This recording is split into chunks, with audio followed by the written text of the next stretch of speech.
여러분 안녕하십니까, 진성호입니다. 10월 16일 오늘 재보궐선거가 치러졌습니다. 그리고 투표는 끝났습니다. 자, 최종 집계가 선관위에서 나왔습니다. 대단히 충격적입니다. 자, 원래 이 재보궐선거 평일날 치러지기 때문에 적극적인 투표층이 가게 되어 있습니다. 그런데 놀랍게도 전라남도 영광 곡성 군수 선거는 투표율이 폭발했습니다. 특히 조국혁신당과 진보당이 더불어민주당 후보에게 도전장을 냈고, 여론조사 결과도 상당히 격전을 벌이는 것으로 드러났던 이 전남 영광 군수 선거, 무려 70.1%의 투표를 나타냈습니다. 아니, 이게 지금 재보궐선거인데 70.1%라면 이건 정말 사건입니다. 반면 서울시 교육감 선거는 23.5%로 최종 집계됐습니다. 역대 이 재보궐선거 중에서 교육감 선거는 두 번째로 낮은 수치입니다. 서울시 교육감 선거에서도 처음에 치러진 선거를 빼면 가장 낮은 수치입니다. 자, 지금 이 투표율 때문에 당선자의 윤곽이 드러날 수도 있다는 그런 전망이 나옵니다. 빠르면 오늘 11시쯤, 늦어도 자정쯤에는 윤곽이 드러날 것으로 보입니다. 그런데 원래 이렇게 투표율이 높으면 야권에 유리하고 투표율이 낮으면 여권에 유리하다, 조직표가 가동된다, 이런 이야기도 있습니다만, 지금 전남 영광 곡성의 투표율은 엄청납니다. 자, 반면 이재명 대표가 지금 이 후보 단일화를 통해서 도전장을 낸 부산검정구청장, 이 선거, 보궐선거는 47.2% 최종 집계됐습니다. 자, 47.2%의 최종 투표율은 상당히 애매한 숫자입니다. 일반적인 지방선거보다는 낮지만 재보궐선거 중에서는 간단치 않게 투표했습니다. 자, 문제는 어느 쪽에서 투표에 갔느냐입니다. 자, 만약에 이 투표에서 이재명 대표와 한동훈 대표 둘 중 한 명은 울어야 할 겁니다. 또 전남 영광 군수 선거, 자, 이거는 또 다른 명암이 갈릴 겁니다. 조국 대표, 이재명 대표 둘 중 하나는 오늘 밤 옵니다. 오늘 치러진 이 선거, 이 투표율이 지금 여야를 뒤흔들고 있습니다. 진성호의 직설 시작합니다. 방송에 앞서 아직 진성호 방송에 구독자가 아니신 분은 붉은색 구독 버튼 눌러주십시오. 더 좋은 방송으로 보답하겠습니다. 자, 지금 이제 최종 투표율이 발표되면서 이 여야는 지금 최종 이 선거 결과가 나올 때까지 촉각을 곤두세우고 있습니다. 부산 검정구청장 선거, 윤희련 국민의힘 후보와 김경지 민주당 후보가 출마해서 여론조사에도 오차 범위 내에서 격전을 벌였던 곳입니다. 양당은 다 자신하고 있습니다만 이 47.2%, 조심스럽게 국민의힘 윤희련 후보가 당선될 가능성이 높다는 생각해 봅니다. 그러나 예단은 건물입니다. 끝까지 마음을 졸이고 봐야 할 것 같습니다. 전라남도 영광군수 선거 70.1%입니다. 이건 그만큼 선거할 사람은 다 했다는 의미입니다. 평일인데 이렇게 높은 선거, 그리고 곡성군수 선거는 64.6%를 기록했습니다. 자, 무엇보다도 중요한 것은 지금 이 서울시 교육감 선거입니다. 오늘 이 이강 후보, 그러니까 보수 진영, 보수 중도 단일화 후보라고 스스로를 일컫는 조전혁 후보, 그리고 진보 진영 단일화 후보라고 일컫는 정건식 후보, 오늘 서로 투표를 독려했습니다. 이 조전혁 후보는 서울 동작구 사당 구성 아파트 3단지에 마련된 투표소에서 본투표에 투표했습니다. 투표에 많이 참석해 줄 간곡히 부탁드린다는 메시지를 냈습니다. 조전혁 후보는 이번 선거는 임기 1년 8개월의 교육감을 뽑는 선거지만 교육감은 현직 교육감 프리미엄이 굉장히 크다. 5년 8개월 아니면 9년 8개월이라고 할 수 있을 정도의 선거다. 서울교육의 6년 10년을 좌우하는 굉장히 중요한 선거라고 강조했습니다. 정건식 후보 역시 자택에서 투표를 지켜보다 오후 3시쯤 선대본부 사무소를 찾아 개표에 대비할 예정입니다. 이 정 후보는 앞서 이 북아현동 주민센터에서 사전투표를 했습니다. 정 후보는 페이스북에 글을 올려 투표율이 너무 낮다, 지금 바로 투표장에 나와달라고 투표 참여를 독려하게 됐습니다. 자, 아무튼 이 서울시 교육감 선거 이번의 이 낮은 투표율이 누구에게 유리하게 적용할지는 두고 봐야 합니다. 그러나 상대적으로 교육열이 높다는 서초구, 강남구 등에서 특히 종로구도 두 번째입니다만 투표율이 높았습니다. 자, 그리고 민주당의 텃밭이라는 금천구, 관악구 등의 투표율이 상대적으로 낮았습니다. 어떻게 될까요? 오늘 밤 누가 웃을까요? 그렇지만 지금 상당히 관심을 보이는 곳은 역시 전라남도 영광군수, 곡성군수 재선거입니다. 이 영광과 곡성, 지금 인구는 뭐 그렇게 많지 않습니다. 그런데 이번에는 대표들이 막 다녀가면서 지금 난리가 났습니다. 자, 이번 재선에서 이 영광군수는 민주당 장세일, 조국혁신당 장현, 진보당 이석하, 무소속 오기훈 후보가 각 축전을 벌이고 있습니다. 전체 선거인 45,248명 중 31,729명이나 투표를 했습니다. 또 이 민주당 조상래, 국민의힘 최봉의, 조국혁신당 박웅두, 무소속 이성노 후보가 사자 대결로 치러진 곡성은 전체 선거인 24,640명 중 15,908명이 투표했습니다. 64.6%의 투표율입니다. 승자는 누굴까요? 오늘 밤 윤곽이 드러나면 오늘 이재명 대표 텃밭에서 패배할 가능성도 배제할 수가 없습니다. 물론 뚜껑은 열어봐야 합니다. 이재명 대표가 이곳을 모두 이기면 조국혁신당의 조국 대표가 위기를 맞을 것으로 보입니다. 아무튼 재보궐선거 그렇게 크지 않은 선거인데 이번 결과에 따라 여야 정치인들의 운명도 왔다 갔다 할 것으로 보입니다. 진성호의 직설이었습니다. 여러분 감사합니다.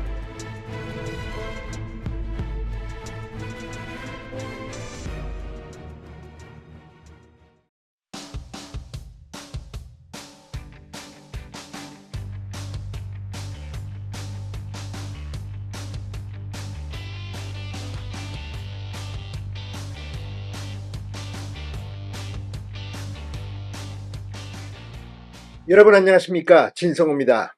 문재인 전 대통령의 장녀 문다혜 씨가 결국 검찰에 송치됩니다. 자, 지금 문다혜 씨는 여러 가지 의혹 한두 개가 아닙니다. 최근에는 음주운전으로 무리를 빚었고 지금 이 수사가 용산경찰서에서 진행 중입니다. 이와 별도로 이 문다혜 씨의 소유 주택들, 지금 영등포구에 있는 오피스텔에서 불법 숙박업을 했다는 혐의로 수사를 받고 있고, 지금 제주경찰 역시 문다혜 씨의 불법 숙박 영업 의혹, 이 성기인 신부로부터 매입한 제주도 주택의 불법 숙박업을 수사했는데, 제주경찰은 빠릅니다. 가장 빨리 문다혜 씨를 피의자 신분으로 지난 11일 소환해서 조사를 마쳤습니다. 문다혜 씨는 범죄 혐의를 실토했다, 인정했다고 언론들은 보도했습니다. 이제 15일쯤 제주경찰은 검찰에 문다혜 씨를 송치합니다. 자, 그런데 문제는 이거는 어디까지나 곁다리 수사입니다. 본건은 문재인 전 대통령 본인의 뇌물수수 의혹 수사입니다.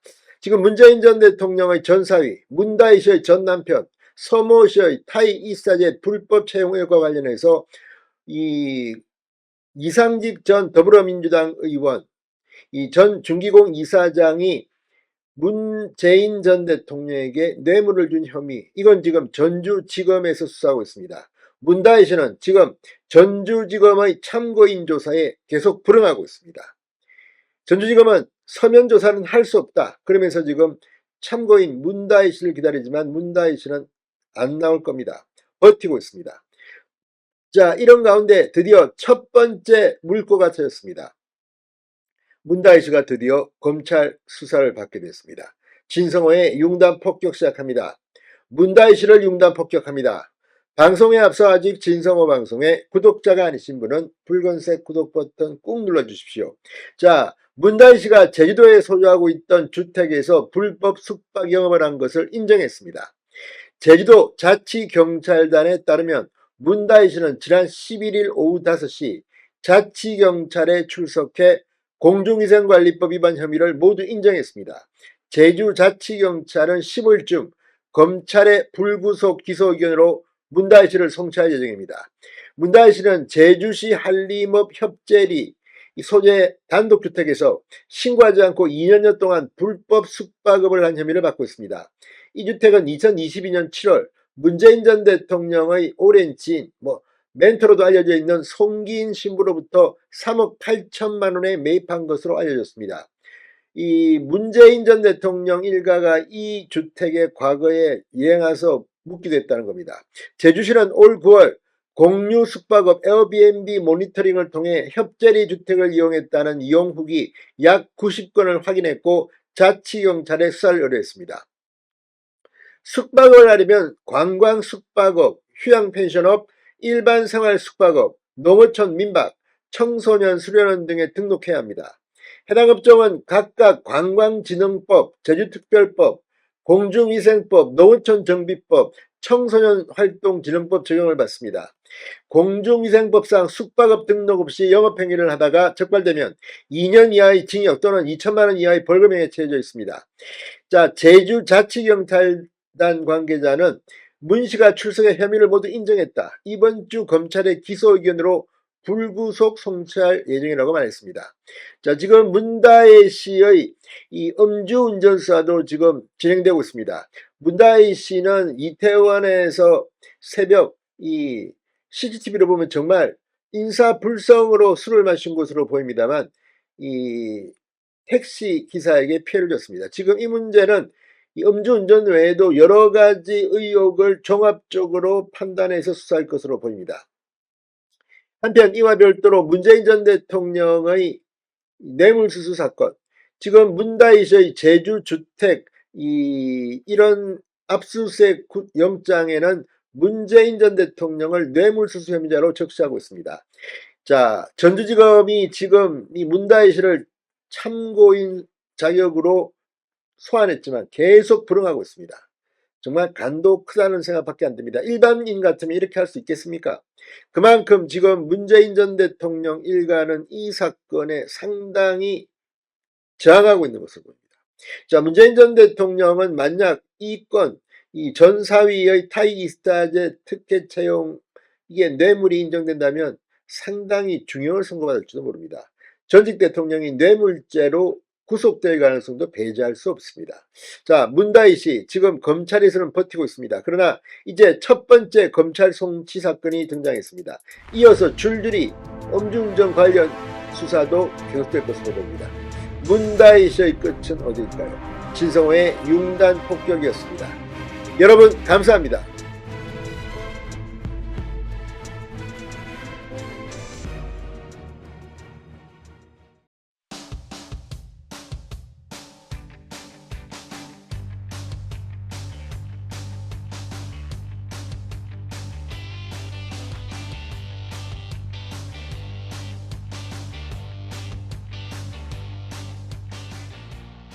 여러분 안녕하십니까, 진성호입니다.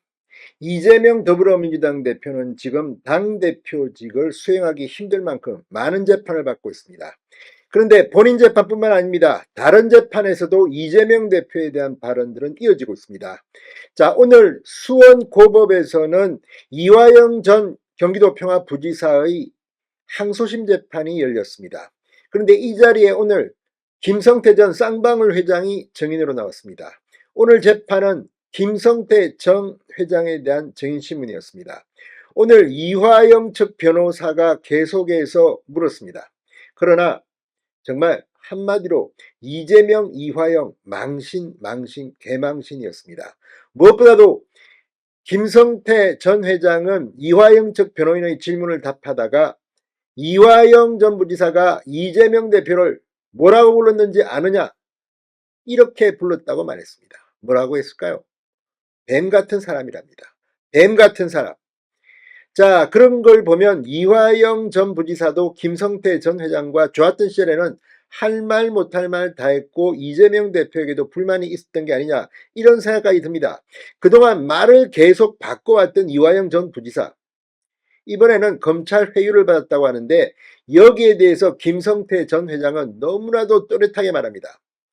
아니, 나는 뇌물을 주고 자기는 뇌물을 받고 그런데 내가 왜 그런 이야기를 하느냐. 아무튼 오늘 수원고법을 발칵 뒤집어 놓은 김성태 전 회장의 발언은 무엇일까요? 지금 다 불고 있습니다. 거침없이 이야기하고 있습니다. 이제 이재명 대표, 지금 이화영 1심 징역 9년 6개월을 때린 바로 그 판사에게 재판을 받고 있습니다. 오늘 이화영 항소심 재판 이 분위기를 보면 이화영의 2심 선고가 나온 뒤 이재명 대표의 이 대북 송금 재판은 굉장히 빠르게 진행될 것 같습니다. 상당히 많은 증거들이 지금 채택되고 있기 때문입니다. 진성호의 융단 폭격 시작합니다. 이재명 더불어민주당 대표, 이화영 전 경기도 평화부지사를 융단 폭격합니다. 방송에 앞서 아직 진성호 방송에 구독자가 아니신 분은 붉은색 구독 버튼 눌러주십시오. 더 좋은 방송으로 보답하겠습니다. 자, 이화영이 나한테 이재명이 뱀 같은 사람이라고 했다. 오늘 법정 진술입니다. 자, 불법 대북 송금과 불법 뇌물 및 정치자금 수수성의 혐의로 1심에서 무려 징역 9년 6개월을 선고받은 이화영 전 부지사, 오늘 2심 재판의 증인으로 나온 김성태 전 쌍방울 회장이 법정에서 이렇게 말했습니다. 이화영 측 변호인이 이재명에게 대북 송금을 보고했다고 진술하지 않으면 불리하게 진술할 것이라고 협박한 것 아니냐고 묻자 김성태 전 회장은 전혀 그런 적이 없다며 이같이 말했습니다. 이화영이 이재명을 뱀 같은 사람이라고 했다는 겁니다. 자, 오늘 수원고법 형사 1부 문주영 재판장 심리로 열린 이화영의 외국환거래법 위반, 뇌물 및 정치자금법 위반, 증거인멸 교사 혐의 등에 대한 2심 6차 공판입니다. 김성태 전 회장에 대한 증인신문이 진행됐습니다. 자, 오늘 이 이화영 변호인 측은 김성태 전 회장이 이화영 전 부지사를 회유 협박해 이재명 대표에 대한 허위 진술을 하게 했다는 취지로 주장했습니다. 이화영 전 부지사는 당초 모든 혐의를 부인해 오다가 지난해 6월 입장을 바꿔 당시 이재명 경기도지사에게 방북 추진을 보고했다고 검찰에 진술한 것으로 알려졌습니다. 그러나 이화영 전 부지사 측은 또 입장을 바꿔 검찰의 회유와 압박에 의한 것이었다고 주장하고 있습니다.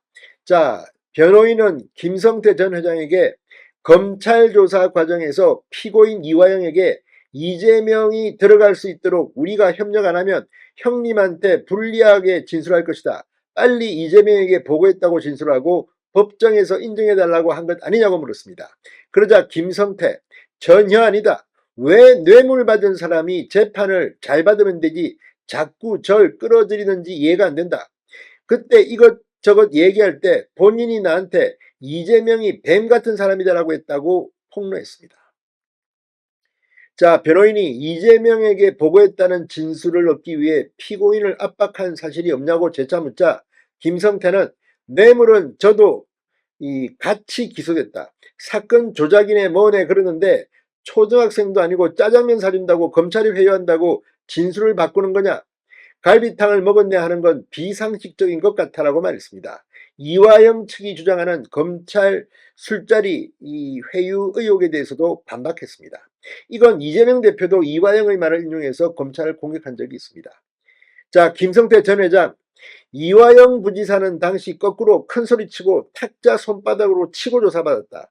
제가 검찰 프락치도 아니고 저도 처벌받을 각오로 정언하는 거다. 압박한 적도 없고 압박받을 분도 아니다라고 말했습니다. 변호인은 김성태에게 북한에 사기당했다고 생각하지 않느냐, 800만 불 사기당한 거 아니냐, 띵 뜯긴 것 아니냐라고 따지기도 했습니다. 그러자 김성태 전 회장, 무슨 사기를 당했다는 거냐, 검찰도 지금 뭐 하는 거냐라고 말했습니다.